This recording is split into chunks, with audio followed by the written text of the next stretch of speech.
human computer Katherine Johnson died at 101. The groundbreaking space heroine died on February 24, 2020. Johnson shaped the future of humanity, both on Earth and in space. Before she helped send the first astronauts to the moon, won the Presidential Medal of Freedom, and became the subject of an award-winning film, Katherine Johnson, who passed away on February 24, 2020 at the age of 101, was an anonymous female computer, doing thankless but vital work at NASA. Her accomplishments have since been recognized, leading her to be regarded as one of the pioneers of the space age. In honor of her incredible life, we're looking back at her astounding achievements with these extraordinary facts about Katherine Johnson. 1. Johnson finished high school at age 10 and graduated from college at age 18. Katherine Coleman was born in White Sulphur Springs, West Virginia on August 26, 1918. She enrolled directly into the second grade when she reached school age, and by age 10 she was ready for high school. Johnson's gift for numbers allowed her to accelerate through her education. As an undergrad at West Virginia State College, she took every math class that was available to her. At the age of 18, Johnson graduated summa cum laude with degrees in both mathematics and French.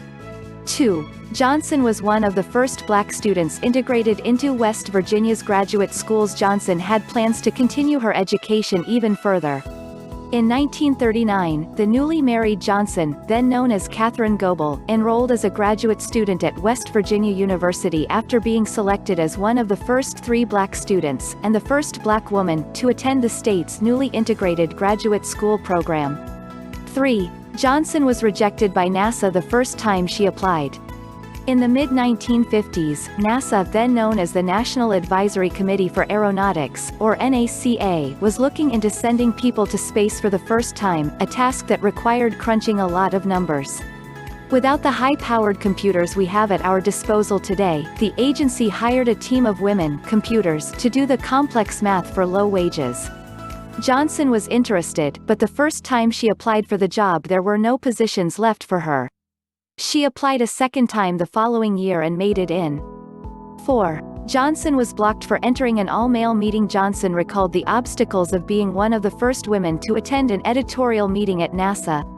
At the time, only men were allowed to write the papers and discuss their findings. After being blocked from entering the all-male meeting, she still insisted on attending.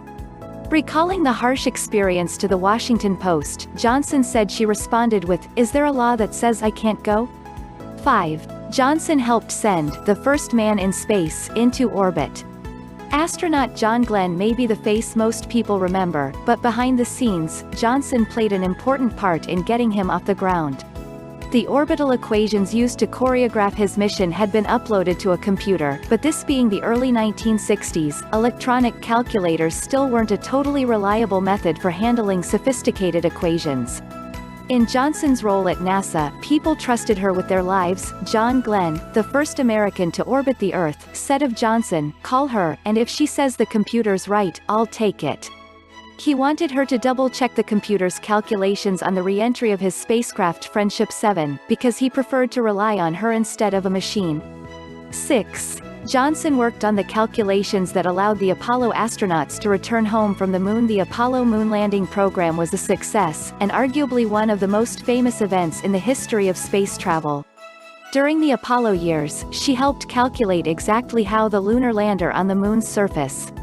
"Everybody was concerned about them getting there, we were concerned about them getting back," said Johnson. "That's a lot of math, and it's thanks to her impeccable work that the process was successful." 7. Johnson wrote the book on space travel, literally. Johnson's prolific genius propelled her to author a whopping 28 scientific papers before she retired from NASA in 1986. But not only that, NASA Deputy Administrator Dava Newman wasn't exaggerating when she said that Johnson literally wrote the textbook on rocket science. In a statement from NASA, she co-authored one of the first textbooks on space while working in NASA's Flight Dynamics branch at the Langley Research Center. 8. Johnson was given the Presidential Medal of Freedom. Few people knew her name when the first astronauts landed on the moon in 1969, but in 2015, Johnson received recognition on a national scale. Black women have been a part of every great movement in American history, even if they weren't always given a voice, said President Barack Obama in September 2015. 2 months later, he awarded the Presidential Medal of Freedom, the United States' highest honor for civilians, to Johnson. 9. NASA named a research center after Johnson in mid-2016. A new 40,000-square-foot building at NASA's Langley Research Center in Hampton, Virginia was officially named the Katherine G. Johnson Computational Research Facility. The formal dedication took place on the 55th anniversary of Alan Shepard's rocket launch, which Johnson of course helped to achieve. During the ceremony, Johnson received the Silver Snoopy Award, also known as the Astronauts Award, which NASA bestows upon those who have contributed in outstanding ways to the safety of space missions. 10. Johnson eventually received her doctorate. More than 75 years after she dropped out of graduate school, Johnson received an honorary doctorate degree from West Virginia University. According to the institution, Johnson earned the honor by attaining national and international preeminence in the field of astrophysics and providing distinguished leadership and service in her field.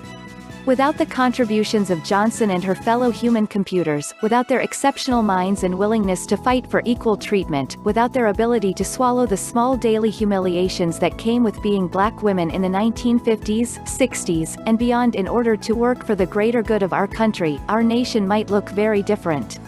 Johnson made invaluable contributions to our history, and deserves our recognition and respect. And even after her retirement, she continued to advocate for greater STEM literacy, and to inspire in everyone a love for math and physics. In her own words, "We will always have STEM with us. Some things will drop out of the public eye and will go away, but there will always be science, engineering, and technology. And there will always be mathematics. Everything is physics and math."